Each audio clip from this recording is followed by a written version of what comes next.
Saint মার্টিনের দক্ষিণ পশ্চিম সংলগ্ন সমুদ্র এলাকায় গত 16ই মে 2026 তারিখ শনিবার সারাদিনব্যাপী নৌবাহিনী forward base Saint Martin, coastguard outpost Shahpuri, station Saint মার্টিনের সমন্বয়ে গোপন সংবাদের ভিত্তিতে একটি যৌথ অভিযান পরিচালনা করা হয়।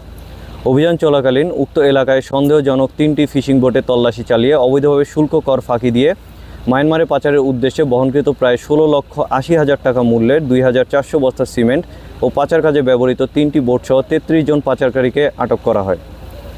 আটককৃত পাচারকারীদের প্রাথমিক জিজ্ঞাসাবাদে জানা যায়, তারা উক্ত ফিশিং বোট 3টির মাধ্যমে হাতিয়া ও সন্দ্বীপের বিভিন্ন জায়গা হতে সিমেন্ট বোঝাই করে মায়ানমারের নিষিদ্ধ গোষ্ঠীকে সরবরাহের উদ্দেশ্যে গমন করছিল।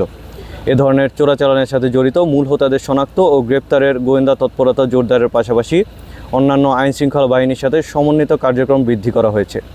জব্দকৃত সিমেন্ট, পাচার কাজে ব্যবহৃত বোট এবং আটককৃত পাচারকারীদের পরবর্তী আইনানুগ ব্যবস্থা গ্রহণের কার্যক্রম প্রক্রিয়াধীন রয়েছে। পাচার ও চোরাচালান রোধে নৌবাহিনী ও কোস্টগার্ড ভবিষ্যতেও এ ধরনের যৌথ অভিযান অব্যাহত রাখবে।